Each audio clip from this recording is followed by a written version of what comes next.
Good morning, everybody. Let me see if I can turn up the brightness. All right, I'm walking home. It's February. I live in Connecticut, so it's pretty, oh, it's too bright now. All right, so I live in Connecticut.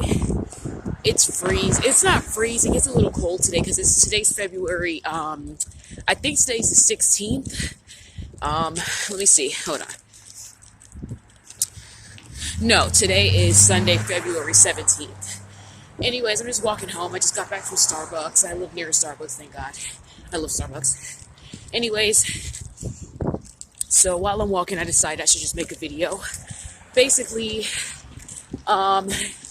between the ages of 12 to 18, my twin sister and I were in foster care, unfortunately. So, basically, when we were 12 years old, that's when we became wards of the state. So I'm not sure if I'm going to make a video about how we got into foster care because I'm actually writing a book about it. But basically, yeah, that's just the gist of it. Sorry if you can't see me. Anyway, when we first got into foster care, first of all, we didn't know we were going to be in foster care. So it was just kind of like a last minute thing. So we ended up going to a group home first. And a group home is basically, it was a group home for children who were waiting to be placed in a permanent home. So a group home is basically a temporary orphanage. All right. So we basically were in a group home in Shelton, Connecticut. But when this happened, sorry, my arm's getting tired.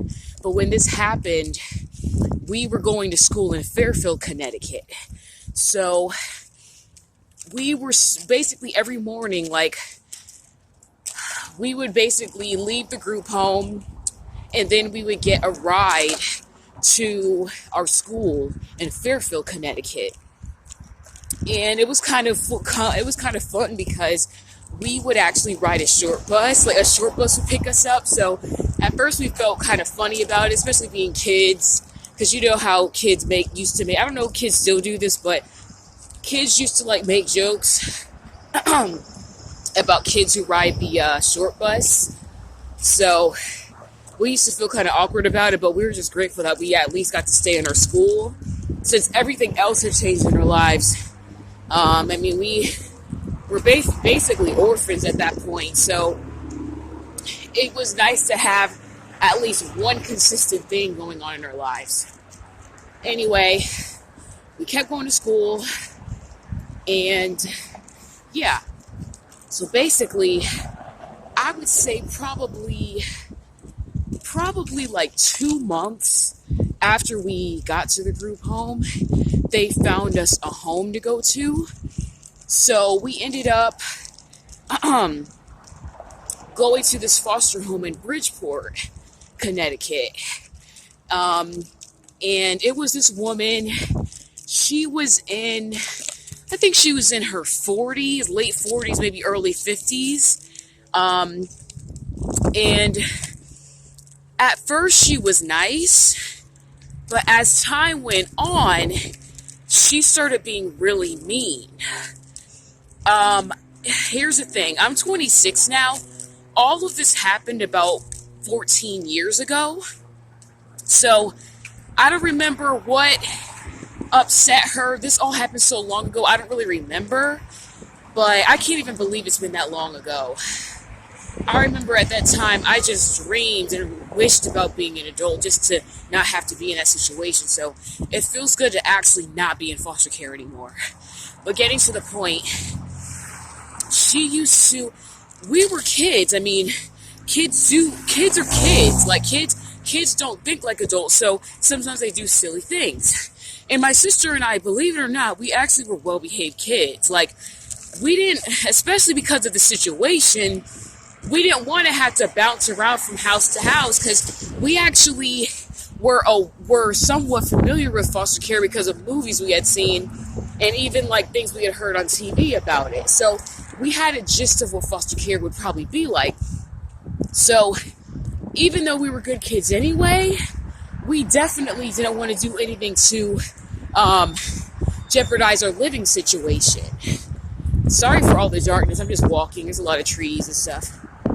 So anyway, I remember one time, like, she would always just yell at us, like, for small reasons. Like, I remember one time she got in my face. She got in my face like she was going to hit me. So I looked at her, and usually I used to, like, cower away from her and stuff. I literally looked in her eyes, and I didn't move. I didn't budge. And then she walked away. And that's when I knew that we had to get the hell out of there. So I went to school. I told them that she was mistreating us because she was. And then when we came back from school, we had to pack our stuff, my sister and I, and then we ended up going to another foster home. But little did we know, this foster home was worse than that one. This one, all of these foster homes were in Bridgeport. Don't really know why they were all in Bridgeport, but they were in Bridgeport. So basically, the next person we went to, it was this Jamaican lady, who apparently was, like, actually friends with one of our aunts who lives in Bridgeport. Yes, you heard that right.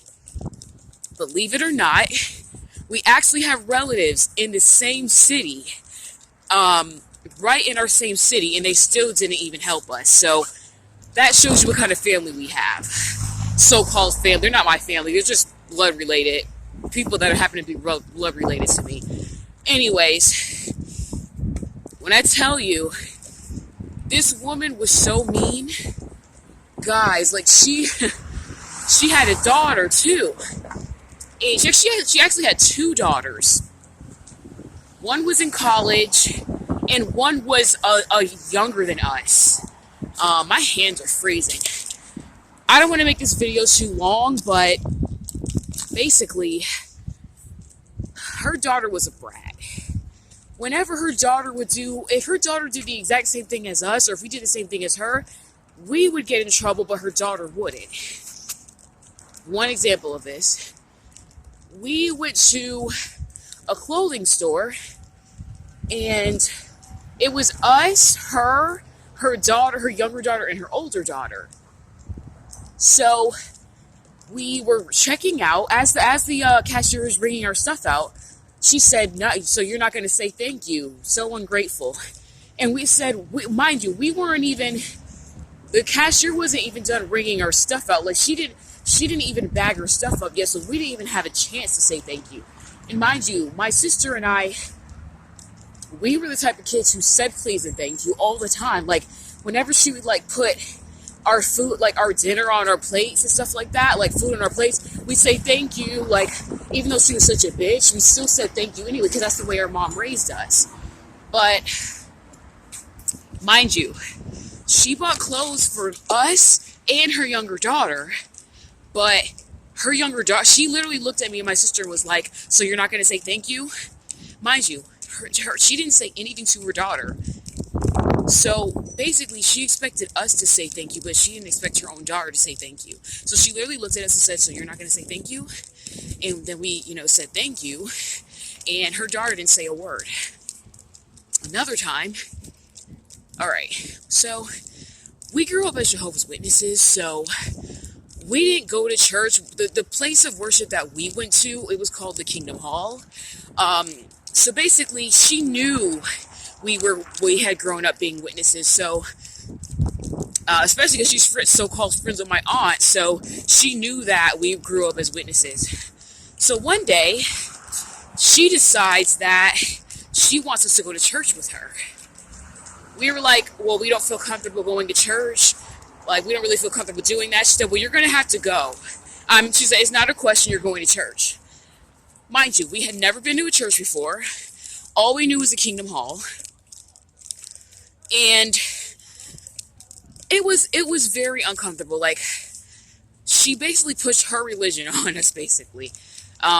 So we went into the church. People started acting crazy, I guess, with the Holy Spirit stuff. I'm not trying to be disrespectful, but honestly, if you've ever been to a Kingdom Hall, you can attest to the fact that going to the Kingdom Hall and going to church are so different. So different. So I think it was like a Baptist church or something. So they were acting all crazy. And my sister and I looked at each other like, what the hell did we just get ourselves into? Once it was over, she was like, so did you enjoy yourselves? And we were like, oh, yeah, it was interesting. But yeah, that's just another example. But honestly, guys, once again, everything happened so long ago. I don't remember all the details. What I do remember is she was just so freaking mean. That's what I do remember. So we actually had another aunt in Norwalk, Connecticut. In Norwalk, Connecticut, it's like 20 minutes away from Bridgeport, Connecticut. So one day, we actually, she asked us if we wanted to spend like the holiday season with her and her daughter and her husband. So we ended up spending like the holiday season with them, even though they were witnesses too. Obviously, we get days off too, just like everyone else when it's holidays. So I'm just going to unlock my door real quick. I'm finally back. Thanks for keeping me company, everyone. So, damn, that was a quick walk. So we spent time with them, and then a couple days, I would say when it was like 1 or 2 days before our vacation with her was going to end, she asked us if we wanted to live with her. And we said, yes, of course, because we were tired of living with strangers. There was no reason, honestly, there was no reason for us to live with strangers when we have all this family, like, right in Connecticut. So we ended up living with her, and once again, at first, it was good. I'll take my glasses off because of the glare. At first, everything was fine, everything was good, but then she started getting abusive. Verbally abusive. Once again, she had a daughter who was like a year older than us, and whenever all three of us would do something, she would yell at me and my sister. She wouldn't yell at her daughter. Like, even one time, this is one of the most powerful examples. One of the times when we were going to the Kingdom Hall, which is our place of worship, I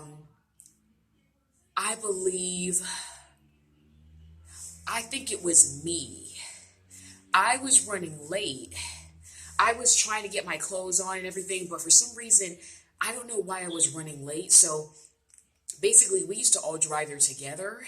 So basically, everyone was in the car except for me. And I literally, like, I probably only needed like about 2 more minutes. And then I was going to be able to jump into the car with them.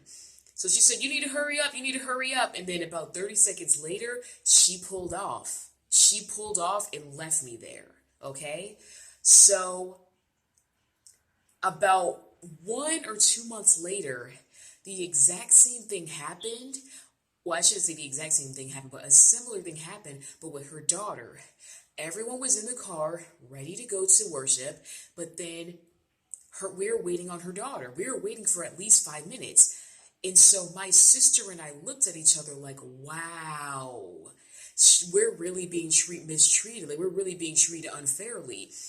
The last time, I didn't even make them wait as long as I didn't make everyone wait as long as her daughter was making us wait, but she waited for her daughter. She didn't leave her daughter at home. So that's when I knew for sure that we were being treated differently and unfairly.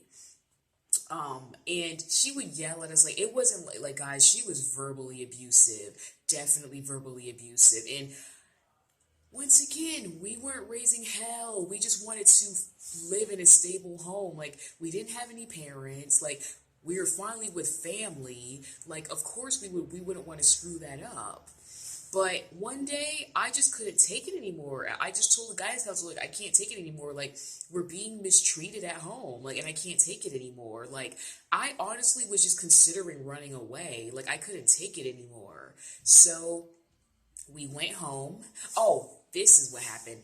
So the guidance counselor, I guess she got in contact with our social worker, and so the social worker told her that we were all just going to talk about it when we got home. So my sister and I, we walk in, and our uncle was like sitting there in the kitchen. He said, "Hey girls, how was school?" And we said, "It was okay." Like, we already knew he knew what had happened. And then we go upstairs, right? And we weren't sure what was going to happen. We weren't sure we were going to have a family meeting. The way it was implied to us, it was implied that we were going to just talk it out and try to come up with a resolution. So no lie, we were in our bedroom, and all of a sudden our aunt says, "Madison, Maleah, your social worker's here." So we go downstairs to see our social worker. We're over here thinking that we're going to talk about it. And then our social worker says, "Hey, Madison and Maleah, I need you to pack up your stuff. We have to leave." So my sister and I looked at each other like, wait, we're moving, we're leaving? Like, so it was like, wow, we have to go back to a stranger again after being with a family member. So we packed up our stuff. Guys, I don't wish this on anyone. I'll be real with you. The feeling, the way I felt, man, it just felt horrible. So I didn't know as usual, we packed up our stuff into some garbage bags as usual. When you're in foster care, you become very familiar. You become very familiar with garbage bags because you're going to pack. Unfortunately, especially being a black foster kid, I'm not trying to be racist, but I'm just being honest. It's black kids that go through this a lot. Like, white kids, they find permanent homes, but black kids, they have a hard time finding permanent homes.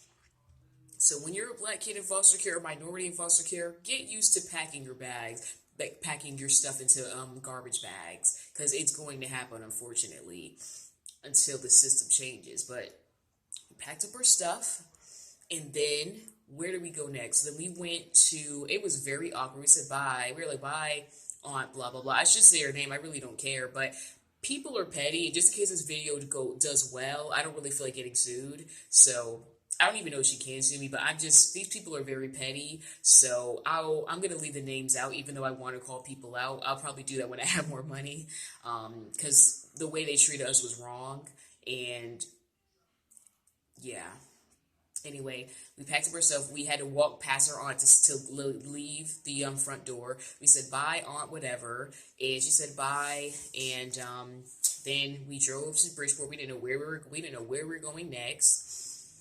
So, this is what happened.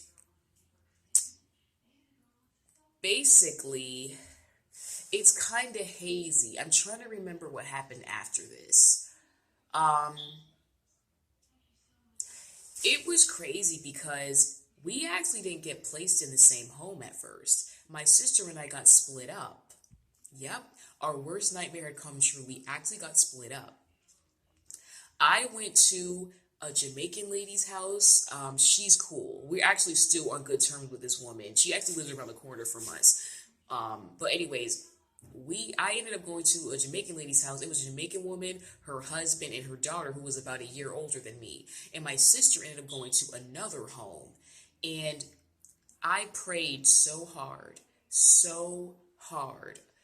I asked God, I said, "Jehovah God, please bring me and Madison together. Please don't let me and Madison be split up. Please bring me and Madison back together." I literally was praying and praying and praying because my sister is the only family that I have. So I was praying because God has helped us before. So I knew he would help us again. I literally needed him to help us again. So the social worker said to the new foster parent, she said, "Oh, she's just a little upset because her sister had to be placed in another home." And the social worker said, and the foster parent said, "Wait, what? She has a sister?" She said, "Yes, she has a twin sister." She said, "Oh my God, I didn't know that. Like, I didn't know that." Like, and then the social worker said, "Would she be able to come here?" And the social worker said, "Of course." The foster parent said, "Of course, of course." Everyone, like, when she said yes, I don't want to cry because, like, I'm so tired of crying, but to say I was relieved, that doesn't even scratch the surface. Like, that doesn't even, like, hit the point on the head. I was so grateful. So grateful. And to this day, I'm still grateful to her for that, honestly. So my sister, she came, I hugged her. She met the foster family, and we ended up being there, geez, because at this point, we were sophomores in high school. So we were in that foster home until we were seniors. Um, and here's the thing with the lady, we didn't really, at this point, we were getting older.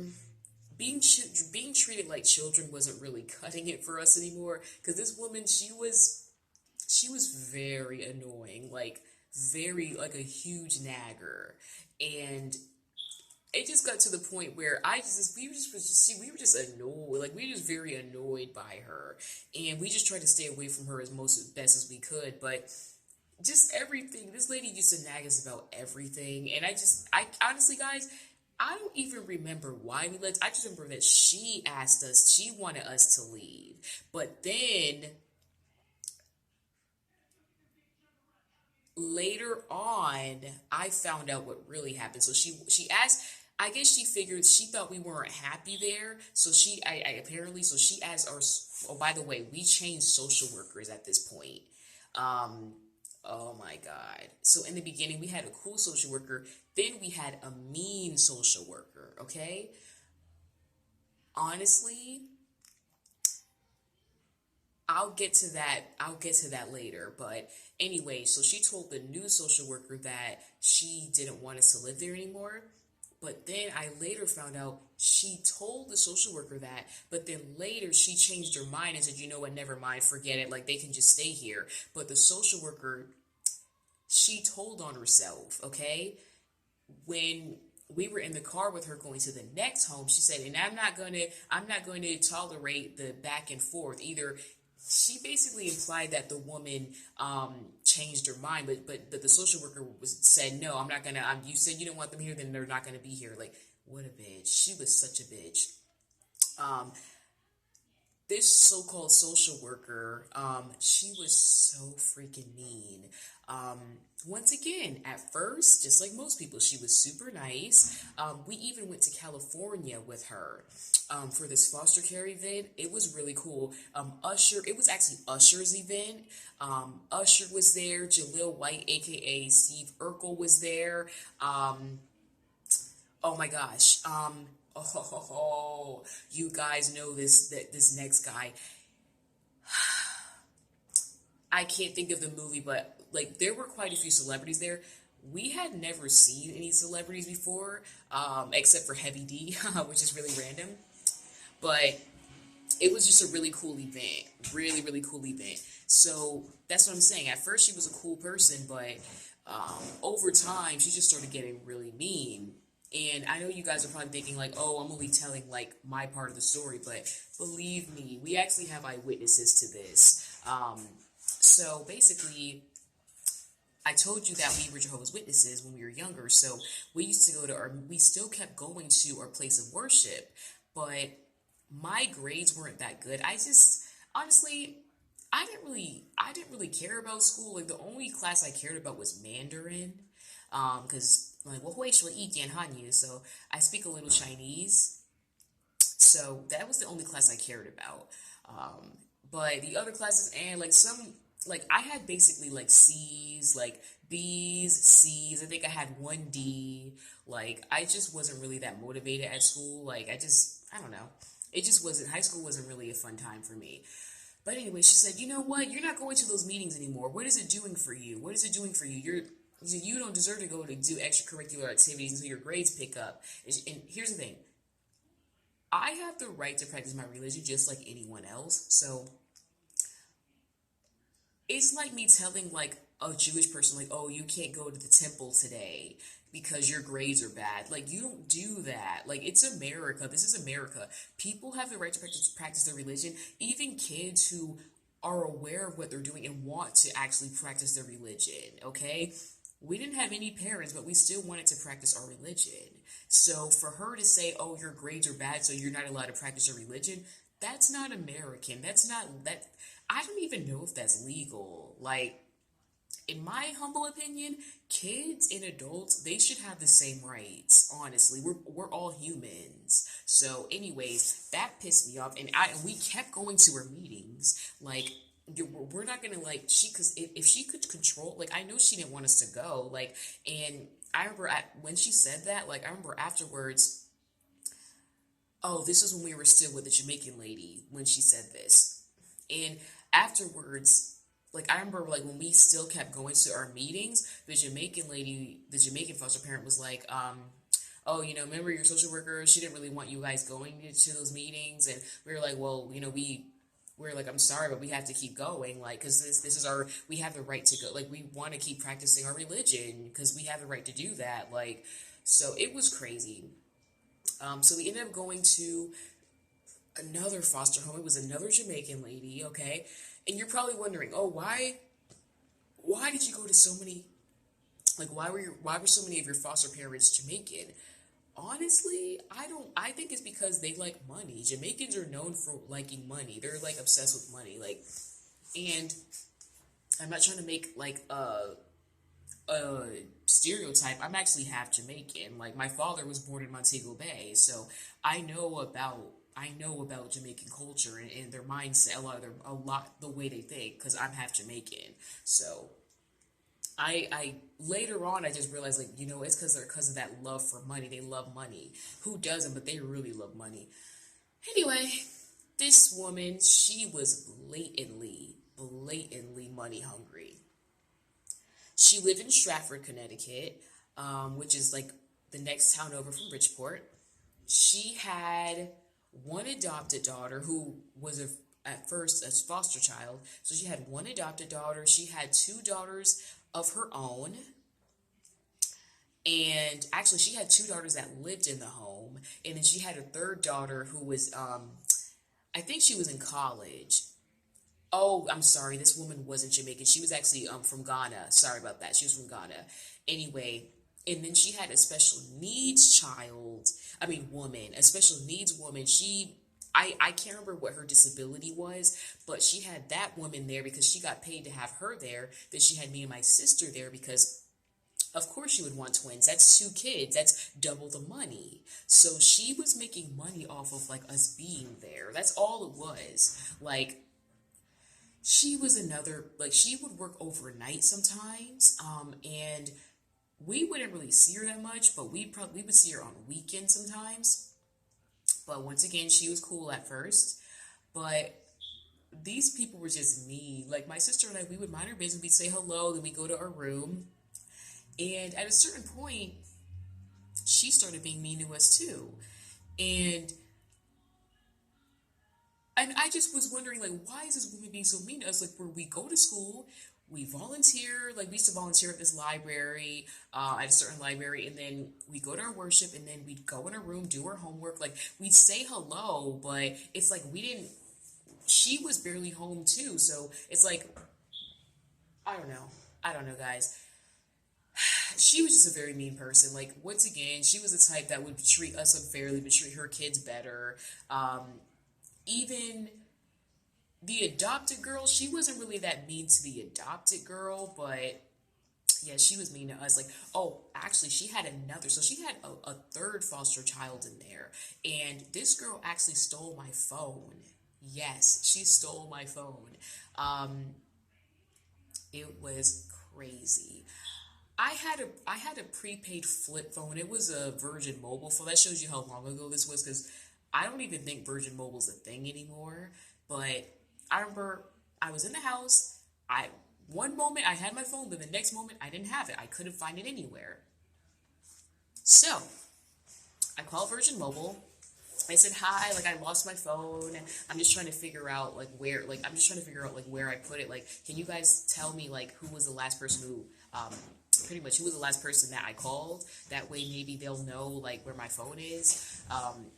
I don't know how I can't remember how I explained it, but I asked them for the last phone number that I called because I said, I think someone may have taken my phone. I said, so could you like give me the phone number? Or I pretty much said, I think so. I think I lost my phone. Can you give me the phone number of the person I called last because they may have it? But I was really trying to figure out who stole my phone. So Virgin Mobile actually gave me the phone number of the person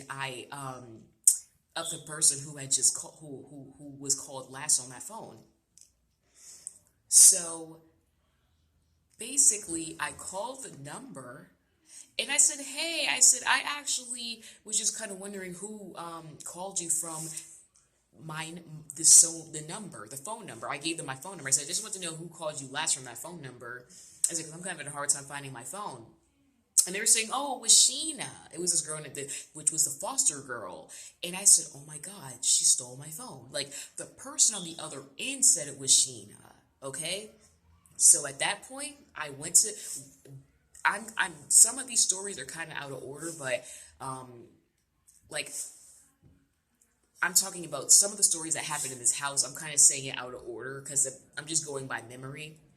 So we went to at this point, we were actually on good terms with the foster mother. So, her parent, she's not my mother.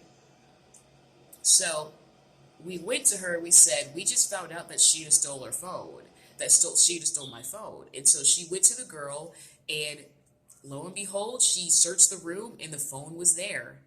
My phone was there. So it was so awkward because I lived with a thief. So the girl had to give my phone back. She never said sorry. And this, like, I told my social worker about it too. And so they said, "Oh, she's gonna pay you back for the minutes she used." That girl never paid me back, but I couldn't believe she stole from me. Like I couldn't believe it. Like so now I was thinking, wow, so now I have to like hide my stuff. Like I can't even hide my stuff in this house because people are gonna try to steal from me. So it was crazy, man. But another example of like my mean social worker is the fact that I ended up going to China when I was a senior in high school. I had always wanted to go to China. I studied Mandarin from the entire time I was in high school. Ever since I was a freshman, I really wanted to go to China. And I used to ask my social worker, like, "Oh, I really want to go to China. Like, is there any way you can help me go to China?" Because I knew of other foster kids who had went to other countries because their social worker helped them. She didn't help. She said, "Oh, your grades, you need to bring your grades up. I'm not helping you." She said, "If you bring your grades up to a B average, I'll help you." Guys and girls, guess what I did? I brought my grades up to a B average, and she said, "No, we don't have the budget right now." So then I asked her supervisor, I said, "I was told that if I pick my grades up, I'd be able to go to China." He said, "No, sorry, we don't have the budget." Mind you, I knew other foster kids right in my city who were going to different countries, who were from the exact same, like, DCF office. Like, so I knew at that point, I was like, yep, she just doesn't want to help us. She just doesn't want to help me. So basically, I had to get creative. And I'm going to write a book about it, but the trip was, I believe it was $2,895. Guys, I know it's like, why would I remember that? It's because I worked my butt off to get that money. I'm going to write a book about what happened, so I don't really want to get into details right now, but believe me, I actually thank God, thanks to God and people at my, like a lot of people, I actually got the money. I got the money, like, I think it was 2 days before the deadline. Like, I actually got the money without her help. DCF did not help me. She did not help me. She actually, if anything, she made it harder to get the money. So yeah, she was just very mean. Like, there was actually one time our so-called social worker, she actually yelled at us. She used to always yell at us, but she yelled at us when she was visiting us in the house one day. The foster mother wasn't there, but the kid snitched on her social. The kid snitched to the foster parent and said, "Yeah, she was yelling at them." Yep. So it's not just us who saw that she was mean to us. Like other people noticed that she was mean to us too. But basically, I really summed up this story. Oh, I didn't tell you guys. Remember how I told you that my sister and I were split up for a few hours? I went with a Jamaican lady and she went somewhere else. It turned out when my sister actually moved in with me, about a week or two later, we found out that that foster home had actually been shut down because another foster child who was there, had been molested by a man who lived in that foster home by the foster parent. So my sister really dodged a bullet there. And I feel sorry for that girl. I really do. I feel horrible for her and for any child or anyone who goes through something like that. A child needs a home. They don't deserve to be mistreated. Like a child in that situation, they need a parent, they need a home. They're not in that home to be mistreated. And it pisses me off. And honestly, this is why I'm so passionate about adoption and even foster care. Like, I do want to become a foster parent. I'll be honest with you, I'm more interested in adopting, but I realize how hard it is for kids, older kids, to be placed in a permanent home. So I do want to become a foster parent. Um, I do, and I'm going to have to figure out how to do that.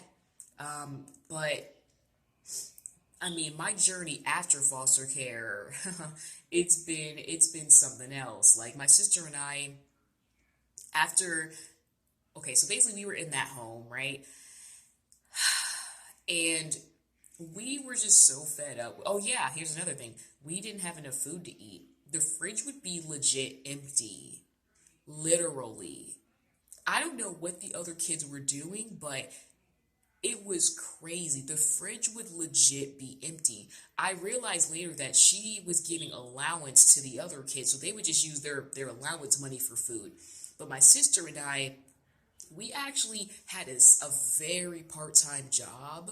Um, it was really cool because there's this agency. It used to be called Family Services Woodfield. Now it's called um, they changed the name. I don't really like the name, but it is what it is. But anyways, they actually provided us with a job. Like it was like only like 2 days a week and 2 hours per day. Like it was only like 4 hours per week, but it was a big help because we'd make like $50 a week because of it. So my sister and I, we ended up just buying food at the grocery store, like on our way from home, on our way from school, and then we just eat that. Like it was sad. Like even at school, like I remember I used to ask for extras. Like I used to ask the lunch ladies for extras. And so one time, a guidance counselor asked me to come down to her office, and she said, "Are you getting enough food at home?" And I lied and said yes because I didn't want to be put in yet another home. Because at this point, we were 17, and I was just so tired of being bounced around. So I was like, we're all in my head. I was like, we're almost done with school. Like, I just want to stick it out. We ended up not being able to stick it out. Um, Things got so uncomfortable. I think it was the woman who requested us to. Oh no, I wanted to. It was mutual. We wanted to leave, and that woman wanted us to leave. And in the email, she said, "I know." Oh yeah, by the way, one day when we were cool with her, she had told us that she actually got more money. I don't know why she told us this. I really don't. But one time she told us that she actually got more money for housing the special needs children than housing foster kids. So one day when she was fed up with having us there, even though we all we did was just go to our room, we literally didn't bother her. Because once again, why would we want to bounce around and risk the chance of being split up? It doesn't make sense. So I hope by that logic, you guys can realize that we weren't acting up. We just wanted to live in one home and just have a peaceful place to live. So, anyways, I remember she emailed the social worker, um, and us. Yeah, she emailed us, like she CC'd us and the social worker and said, I don't want them living in my home anymore. Mind you, at this time, we were still living in the house. She was like, "Oh, I no longer want to house foster children. This has been a bad experience, and all this other stuff." So we were like, "Okay, cool." Like we were glad, like, "Okay, cool."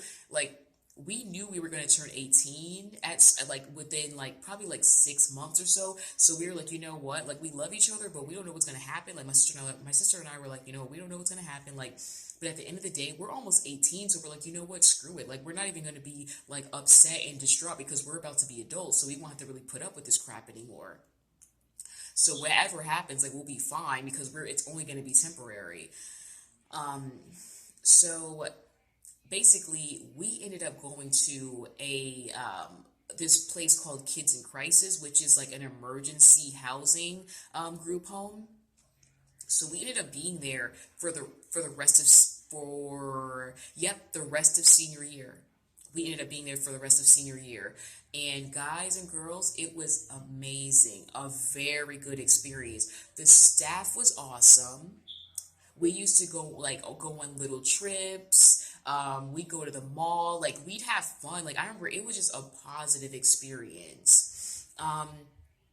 And even one of the staff, like, she actually had been to that group home as a child. So she was there to give back, which I thought was really cool. So the staff was actually nice. They treated us with respect. There were other kids there. Like, everyone got along. It was a really good experience. Like, I'll be honest with you guys, because we had been through so much, I was actually surprised that it was such a good experience, but it was a really good experience. So after that, we ended up going to a a home for girls who were either pregnant or were about to become 18.